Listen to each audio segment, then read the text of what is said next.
There's a video making its rounds on X, formerly known as Twitter, showing a female basketball team playing against another female basketball team that also has a 6-foot-tall male player on it. The male player fights for the basketball with a young female and throws her, injuring her. The story is now that team forfeited at halftime. Why? Well, they insist it has nothing to do with the trans player being on the team. And to that point, they said, we've played against this team before earlier in the year, so we knew exactly what was going on. It's not an issue. That being said, they said the real reason was that too many of their girls had gotten injured, and the rest of the girls had expressed concerns that they too could be injured, so they forfeited the match. Now tell me why these young women at this charter school would fear injury in a basketball game. Look, if you are playing sports, you might get injured. We know that. But what was so unique about this game where several of the remaining girls, and I think all of them, expressed concern about getting injured at this game? Don't you have the same degree of injury for any other game? Now, it could be, to be fair, that they said, we expect to get injured, but if any more of us get injured, we're basically out. And so the argument they made is that too many girls got injured in this game. They didn't care that there's a trans player on the other team, a male player, and that the playoffs coming up, so they could not afford any more injuries because they need a full roster for the playoffs. Whatever. Well, now, of course, it's sparking a lot of controversy. There have been death threats. I mean, it's getting absolutely crazy. I want to show you this video. And now I know that YouTube typically frowns upon, they frown upon violence, but this is a sporting event. So my statement to YouTube is this video should be fully monetized, as this is a standard, fair and fine sporting event between equals. And in any sporting event, there are people who slip and fall. And I mean, look, we can show clips from UFC. You don't get demonetized, and there's blood everywhere. Here's my point. I'm fairly certain they will actually demonetize this video because it depicts a 6-foot-tall male battering a young woman. I know, battering's a bit hyperbolic. Grabbing and throwing the young woman to the floor, injuring her. Let me play you this clip here, and I will read you. This is a tweet from Sidewalk Steve. He says, remind me, how does letting a confused boy compete against girls develop his character? Lowell Collegiate Charter School versus Kip Academy Lynn. Here is the video. For those that are just listening, I will describe it. It just depicts, I mean, you can hear some, there you go. That's about it. There is a young woman on the floor now, and she appears to be unable to get up. She's rolling. You can see distress in her face that she's holding her back, and she can't stand up. And they rush over to try and help her. Another injury. I don't know if this was the first, second, or third. Apparently, they suffered 3 injuries in this game. And as you can see, it starts when the 6-foot-tall male, reportedly his facial hair, grabs the ball, swings her around, and throws her. It looks like she may have actually hit her head, but she's holding her back, unable to get up when they crowd around and make attempts to try and help her. Here's what I want to say. All right, we have this story from itemlive.com, gender identity in play on Kip basketball team. I will not defend women who choose to compete against men and complain about it later. Now, these girls aren't complaining about it, so I got no beef. I know. There are a lot of women who do. Riley Gaines has raised the concern numerous times. Taylor Silverman, of course, who works here, has raised the concern about competing against males on these teams. Now, in swimming, you're not making physical contact with a guy. In skateboarding, you're not making physical contact with a guy. I can understand them speaking up, and they're not even at risk of being physically injured. But if you speak out and say, hey, this is not okay, I got your back. Now, that being said, if there's a woman and she says, I think it's wrong that they have a man in this boxing match, but I'm going to fight him anyway, I'd be like, okay, you chose to do it. You know what I mean? Like, if a woman wants to prove herself or compete against a male, like, I got no problem with that. Like, women can make that choice. The issue with Fallon Fox, this was the trans MMA fighters fighting women, is that the women did not know they were fighting against a male. Now, for this basketball team, they know there's a male on the team, and they entered it anyway. In fact, not only will I not defend them, I have disdain for them. I find it funny. This young woman fell down and hurt herself. And she's not crippled or injured or anything. She's going to get up. She's going to play again tomorrow. It's not a big deal. Maybe got a bruise or something. But like, I'm not going to have any sympathy. And I'm not even mad. I'm like, look, you want to play sports? Play sports. You forfeit the game. You forfeit the game. You chose to enter this. They could have stood up and said, we're not getting involved. No, they want to play this game. Then play it. I'm not going to defend you unless, look, God helps those who help themselves. If they're into this, what am I complaining about? I've been saying this over and over again to a lot of the conservatives who are like, this is wrong. And I'm like, dude, if all of the players and the coach are like, we're fine with this, who are you defending? There's no victim. The girl got hurt, so what? I fell down, snowboarding the other day. Whoa, you're going to cry about it? I'm going to complain it's not fair. I mean, the mountain wasn't, no. I mean, you fall. It happens. I went snowboarding. We got a lot of snow over the weekend. It was good fun. A woman says, I want to play basketball with a 6-foot tall guy. I'm like, all right, good luck. She falls down, gets hurt. I'll bet, well, them's the breaks. You chose to do it. You knew the risks. We're not gonna cry about it. So here's what ends up happening. According to the handbook, they're supposed to have, if their gender identity, they're allowed. So the team ended up forfeiting the game. When asked if Kip's player had anything to do with the premature departure, College at Charter School of Lowell said they were aware of the situation going into the game. Quote, no. And Coach Ortins knew going into the game already because we had them at home the first game of the year and nothing happened then. So he knew going into the game. In that game on December 12th, Kip defeated College at Charter School 36-29. Pelczar, so he's the athletic director, had his own reasons, said Ortins had his own reasons for leaving. Quote, so he felt that his girls were getting injured basically all game. He has a playoff game on Monday, so he didn't want to have any more of his girls go down. Kip athletic director Anthony Grimaldi declined to answer questions on the school believes the player was the reason for the forfeit. Kip does not wish to make a comment at this time as to why the other team forfeited the game. We are looking forward to our next game. You think I'm going to defend any of these people? No, they're all scumbags, okay? Kip, these guys, they know what they're doing. Come on. They make it a specific point in like the rules. You can't do this for advantage. Spare me. Now, listen, not okay. Look, Kip gender issue forces cancellations. Apparently, there were death threats being called in. I mean, come on, man. That is wholly inappropriate.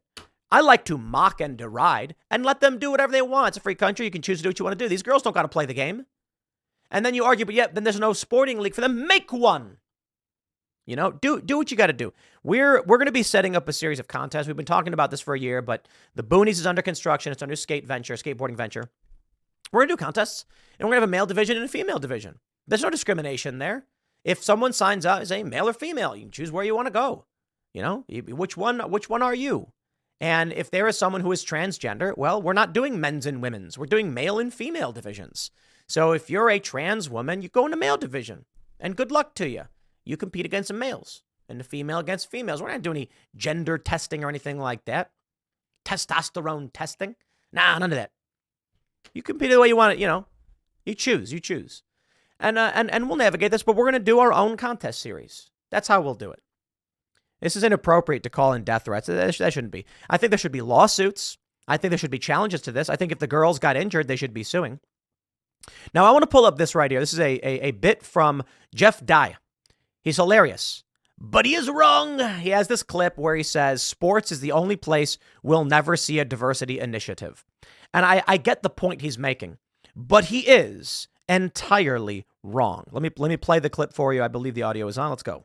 Like, sports is the only place you'll never see, like, a diversity push. Like, there's nobody in the NBA front offices looking at the numbers going, that's a lot of black guys.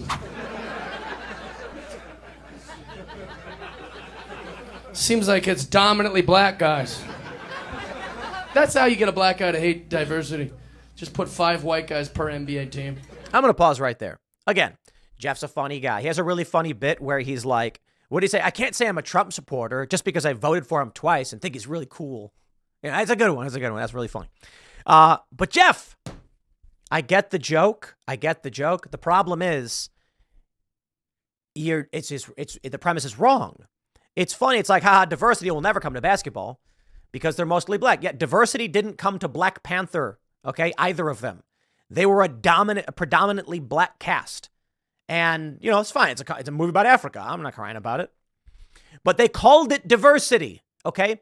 This is, I get the joke. No one's going to want short Asians playing on a basketball team, unless, of course, they have the abilities, which is going to be not as often. But you do have a small handful. It happens, but it is mostly taller black men. Here's the thing. Black Panther does a predominantly black cast. They called it a diversity film. Okay, so the NBA already is diverse according to the woke cult by being almost non-white, completely non-white. It is diverse. And more importantly, absolutely diversity has come to sports. I'm showing you the segment. They're putting males in female sports. There's not enough men. The reality is, diversity is just about stealing power while pretending to be a good person. That's what they're saying. Diversity would come to the NBA in 2 seconds if it would give them an unfair advantage. But there's not much you can do, so it won't. But in women's sports, if you can add a 6-foot-tall guy to your team, they'll call it whatever they want so they can win. LeBron's dribbling down. The white guy's like, I'm open. He's like, I know, mother. Have you ever noticed that you're always open, Eric? These goddamn diversity hires, Yeah. I saw this and I was like, I've been saying this for some time that sports absolutely will come to the NBA, to the NFL, to the NHL, to all of it, because the rules are arbitrary. That being said, I think we're winning, so maybe we will prevent something like that from happening. I think the first thing you'll start seeing is what we're seeing with these women competing against males in women's sporting leagues and getting injured. If we don't push back there, which we are, and again, I think we're winning, what ends up happening is if the woke cult wins, and they've got their gains and their advantages, but I do think they're losing substantially. What will end up happening is eventually you will get someone to say, look, Mark Cuban, you believe in diversity, equity, and inclusivity. How come your team's mostly black men? I mean, for real, though, come on. You mean to tell me there's not a single tall Asian who can play basketball? Dude, get out of here. You know what's going on. They don't want to actually hinder their team's ability to win. But if the pressure mounted, it'd come to the point where they'd say, look, the rules are arbitrary. We make them up. We can make the rules whatever we want. So you could make it so the NBA has to be half men, half women, and one of each race. Why not? Are we just here to see the tallest, best at basketball, or are we here to see the rules as we decide them, right? What's the regulation height of a basketball hoop? That was arbitrary. Why don't we make it taller? No, for real, I want to make it taller. Basketball didn't used to be dominated by tall people. But of course, if they're like, you're tall, you're going to be better at the game. Why? Because we arbitrarily set a height of the basketball hoop. Okay, well, let's raise it up 5 feet. Why not? There you go. How about the basketball hoop needs to be on average at a height relative to the height of all averaged players. There you go. It must be 40% or whatever number you want to do. Because it wouldn't be as fun. You want to see dunks. You want to see a 360 dunk. You want to see those moves. Okay, well, in the future, they may just arbitrarily decide. Teams must be half women and must be racially diverse. Why not? We made up the rules. These are the rules we'll make. So yeah, diversity's already come to sports. We're seeing it all over the place. When we're looking at skateboarding, we're looking at professional level skateboarding. These contests are, look, so Taylor Silverman lost several contests. She would have won to a male skateboarder. There's no question. You watch a dude skate, and he's going to be substantially better than the best females in the world. As much as they want to whinge about it, and they want to cry and complain. Oh, yeah, all these woke skateboarders are angry that we're launching a multi-million-dollar skate brand and skateboards and all that stuff. Look, it's I'm not trying to be a dick when I say this, but I am going to be 38 in 3 weeks. And I would say if you were to average out all-around ability, I am a better skateboarder at 38, mostly retired, than your best female skateboarders. I'm not saying that to be mean. I am not trying to insult or deride them. It's just, it's fairly wild. I mean, I don't even know how to describe it. I can nollie hard flip, late flip. I can nollie flip, crooked grind. Granted, like semi-retired, meaning I'm not doing, well, I'm still skating. I'm just not trying to break myself like I used to when I was younger. But man, I mean, It's crazy to think, watching the X Games and seeing the best female skaters in the world. And I'm like, it's good. They're good for women. But that's not a bad, we know that females are not at the same degree of physical capabilities, reaction time, muscle mass, fast twitch muscle, bone density, skin collagen, etc. And so guys are built different. Now, I will tell you this. I could not hold a candle to a 12-year-old boy competing in the X Games. I think he's 13 now, Jinwoo. This kid did a kickflip, frontside, blunt slide, big spin out on the handrail. Holy crap. If I was in competition shape, if I was like, okay, let's compete, I mean, maybe I'd frontside feeble or front Smith 180, fairly basic, lip slide, backside. No, I don't know about a backside Smith. I think I'm too old at this point. I'm just back feeble shove. And if I was really going to go crazy, backside feeble, frontside big spin. These are all meaningless terms to you, for most of you. I know. But the best female skateboarders are doing a backside Smith, which is a basic trick. It's it's one of the, you learn how to grind. You jump up with the board and slide across an object. And that is a regular trick. It's just it's good. So it's one of the better ones, I guess. Some people are better at that than others. But this is the reality of the difference between men's and women's sports. You take your average guy who skates, and he is better than some of the best females. Now, that being said, Leticia Buffoni is better than 99% of male skateboarders. No question. If you look at the charts for grip strength, I think grip strength really breaks down the skill gap in general in sports in a really interesting way. Actually, let me see if I can pull this up as a reference. Because when I looked at it, I was like, that's really interesting because it's it reminds me of skill in general in skateboarding. So this is the difference between males and females in terms of grip strength. The average male. So this is really, really crazy. So before, from 0 until maybe 10 years old, you can see the grip strength is increasing for males and females, and it's completely comparable. Completely. And then something happens around what looks like 15, 16. You can see that the average grip strength around 15 years old, it becomes divergent. Yeah, it's called puberty.